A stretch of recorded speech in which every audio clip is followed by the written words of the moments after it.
Di segmen ini kami membahas berkenaan dengan MBG, makan bergizi gratis yang tengah menjadi buah bibir di tengah masyarakat karena kasus keracunan di sejumlah daerah, perbaikan tata kelola, kemudian standar mutu dan gizi, SPPG sedang digodok untuk mencegah hal ini terjadi lagi.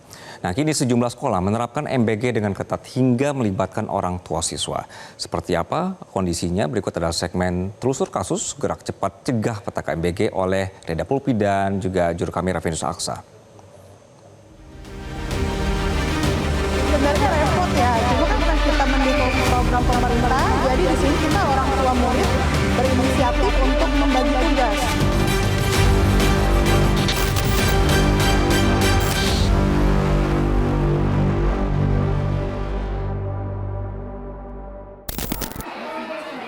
Ribuan siswa keracunan makan bergizi gratis di Indonesia. Bahkan ada perbedaan data antara BGN dan juga CISDI. Lalu mengapa hal ini bisa terjadi meskipun pemerintah sudah melakukan gerak cepat dengan membentuk Satgas MBG? Lalu bagaimana cara mereka bekerja agar kasus keracunan tidak terus-terusan terjadi? Ikuti penelusuran kami. Belum 1 tahun berjalan, program makan bergizi gratis atau MBG dihantui berbagai permasalahan. Ribuan siswa mengalami keracunan di berbagai daerah. Menu yang disebut tak mencukupi nilai gizi bagi anak, hingga Satuan Pelayanan Pemenuhan Gizi atau SPPG yang belum memiliki sertifikat layak higienis sanitasi atau SLHS. Kini MBG menjadi sorotan masyarakat hingga pejabat publik, termasuk Wakil Ketua DPR RI Sufmi Dasko Ahmad yang mendorong investigasi keracunan MBG. Kita turut prihatin terhadap soal kejadian-kejadian makan MBG yang saat ini terjadi di beberapa tempat. Nah, tentunya kita meminta kepada MBG untuk menyikapi hal ini dengan serius, dan lalu kemudian kita juga meminta kepada APH untuk juga ikut melakukan investigasi lapangan untuk kemudian membedakan mana yang benar-benar keracunan, kelalaian, mana yang kemudian ada hal yang mungkin sengaja gitu kan gitu. Nah, untuk itu kita kasih kesempatan kepada MBG untuk mengadakan evaluasi yang dianggap perlu sehingga program yang seharusnya dapat berjalan dengan baik ini kembali menjadi baik. Demikian. Wakil Kepala Badan Gizi Nasional Nanik S. Deang September lalu meminta maaf sembari berurai air mata sebab banyak korban keracunan usai menyantap MBG. Tidak akan berusaha keras sekarang, tidak akan mentoleransi siapapun yang melanggar SOP kami. Lalu yang paling penting dari hati saya yang terdalam, saya mohon maaf atas nama BGN, atas nama seluruh SPPG di Indonesia. Saya mohon maaf. Saya seorang ibu. Melihat gambar-gambar di video, sedih hati saya. Mengapa? Kalau anak saya panas saja, saya sudah stres bukan main. Apalagi ini melihat anak-anak sampai digotong ke puskesmas, ke posko. Padahal niat kami, nawaitu presiden adalah ingin membantu anak-anak terpenuhi gizinya. Tim Metro TV mengunjungi SD Jaka Setia 3 di Kota Bekasi, Jawa Barat. Tak hanya guru, namun orang tua siswa ikut terjun langsung mengawasi jalannya program MBG. Setiap hari, perwakilan orang tua secara bergiliran menghitung hingga mencicipi menu makanan sebelum disantap. Tujuannya mencegah makanan basi termakan oleh sang anak. Kalau di sini pemirsa bahkan orang tua ikut ambil bagian dalam pendistribusian, kemudian mencicipi. Nah, kita akan tanyakan salah satu orang tua. Halo Mbak, apa kabar? Halo Ibu.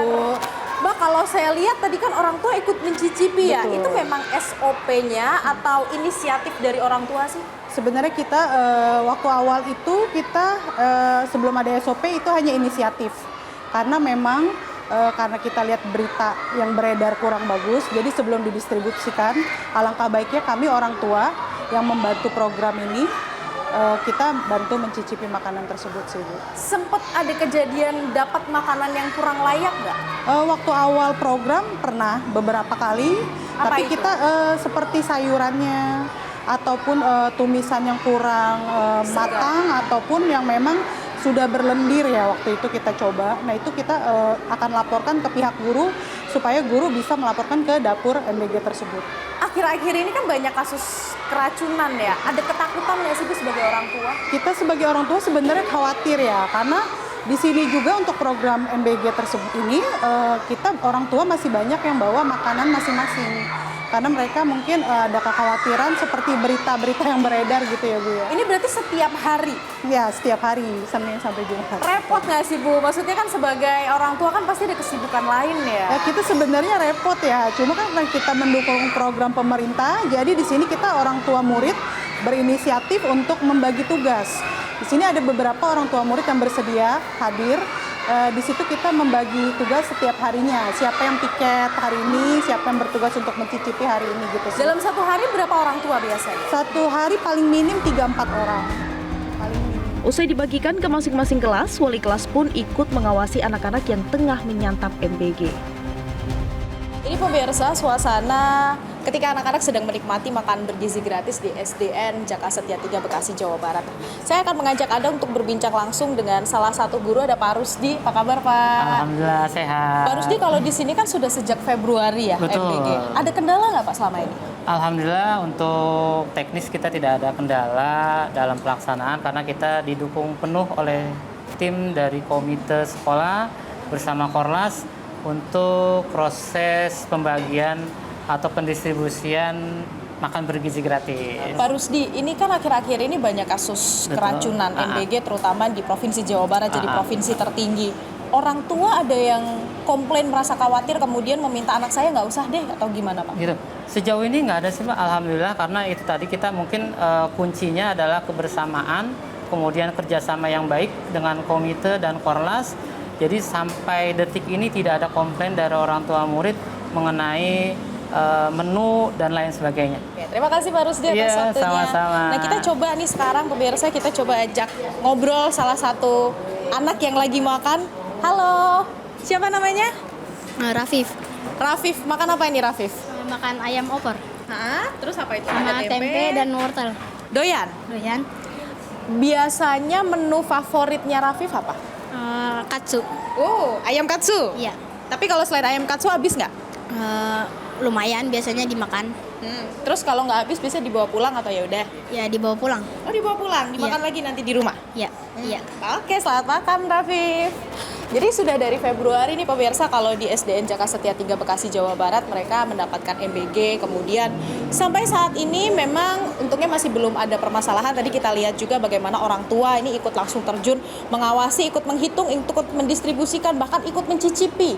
Jangan sampai anak-anak mereka ini mendapatkan makanan yang kurang layak untuk dikonsumsi.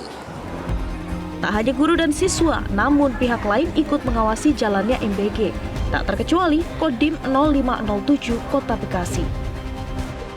Kita mulai pendampingan dari mulai awal, bagaimana pemilihan bahan, kemudian penyimpanan, kemudian juga pengolahan, sampai ke pendistribusian. Kita melaksanakan pendampingan. Khususnya hari ini kita cek di lapangan bagaimana pendistribusian itu tepat waktu, tepat sasaran, juga anak-anak bisa menerima dengan baik. Kualitas yang diberikan sampai diterima sampai anak-anak dalam kualitas yang baik untuk bisa dikonsumsi. Di tengah maraknya kasus keracunan MBG, pihak sekolah hingga siswa bahu-membahu mencegah hal serupa terjadi. Meski sayang, kami belum diizinkan menengok SPPG Jaka Setia. Ternyata pemirsa, kalau kita lihat angka keracunan MBG dari awal tahun 2025 sampai September ini angkanya terus meningkat, bahkan signifikan di bulan September 2025. Sementara lokasi paling banyak terjadi keracunan ada di Provinsi Jawa Barat. Nah, yang menjadi pertanyaannya dengan berbagai desakan, akhirnya pemerintah sudah membentuk Satgas MBG agar kejadian serupa ini tidak terus berulang. Lalu apa yang harus menjadi catatan penting kalau memang program ini akan dilanjutkan? Direktur Penyakit Menular WHO Asia Tenggara 2018 hingga 2020, Chandra Yoga mengungkap biang kerok keracunan massal akibat MBG. memang dari laporan Labkesda itu ketemu Salmonella, Bacillus cereus, dan nitrit. Tetapi laboratorium lain bisa juga menemukan kemungkinan bakteri yang lain. Bahkan kalau menurut WHO itu ada 4 kemungkinan mikroorganisme, maksudnya yang bisa menyebabkan keracunan pada makanan secara umum ya, ini bukan soal MBG, keracunan makanan pada umum, bisa bakteri, dan bakteri itu paling sering ada 3, 1 Salmonella, seperti yang kita bicarakan ini, yang kedua Campylobacter, yang ketiga E. coli. Saya kira E. coli juga sudah pernah disampaikan beberapa waktu yang lalu. Itu yang bakteri. Tapi selain bakteri bisa juga ada virus. Virus itu ada 2 yang paling sering disebutkan, yang satu hepatitis A. Hepatitis A juga beberapa kali sudah dilaporkan di Indonesia, bukan pada MBG, pada kejadian yang lalu-lalu di warung-warung gitu beberapa kali keracunan karena hepatitis A. Juga ada virus novovirus namanya. Itu pernah dilaporkan atau beberapa kali dilaporkan justru pada kapal pesiar. Bukan di Indonesia sekali lagi, tapi virus juga ada, bakteri ada, bisa parasit, bisa jamur, dan yang kelima bisa bahan kimia. Di dalam laporan Jawa Barat ini kan disebutkan selain Salmonella dan cereus juga ada nitrit, walaupun disebutkan konsentrasi kecil. Jadi yang penting adalah memang menemukan pada setiap kejadian keracunan, bakteri, virus, parasit, jamur apa, dan bahan kimia apa yang menyebabkan keracunan pada kasus itu. Dan yang lebih penting dari itu, bukan yang lebih penting, yang sama pentingnya adalah mencari di mana kebocorannya. Presiden Prabowo Subianto mengakui adanya keracunan MBG meski angkanya 0,00017% dari 30 juta penerima dan masih ada target 82 juta penerima MBG hingga akhir tahun 2025. 30 juta anak dan ibu-ibu hamil tiap hari menerima makanan. Bahwa ada kekurangan, iya.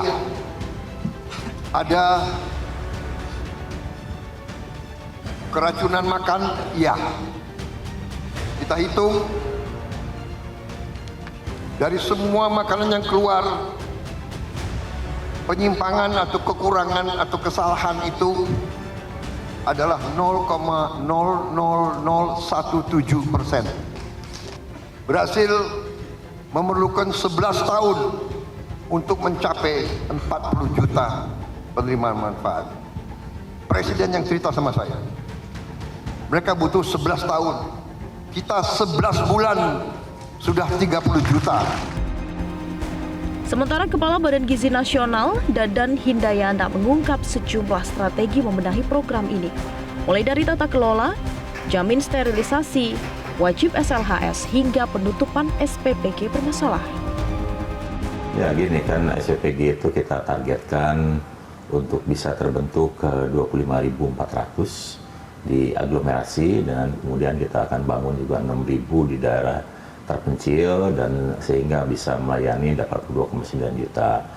Badan Gizi masih mendapatkan perintah untuk percepatan sambil menata seluruh sistem tata kelola, termasuk juga melengkapi peraturan yang melindungi program ini. Dan saya tadi baru selesai rapat melakukan koordinasi dengan beberapa kementerian di Kemenko Pangan dan mendapatkan kabar bahwa peraturan yang memayungi sistem dan tata kelola sekarang sudah dalam proses penyelesaian dan mungkin sudah akan keluar. Jadi selagi masih belum mendapatkan perintah yang berbeda, Badan Gizi tetap akan bekerja sesuai dengan yang diinstruksikan.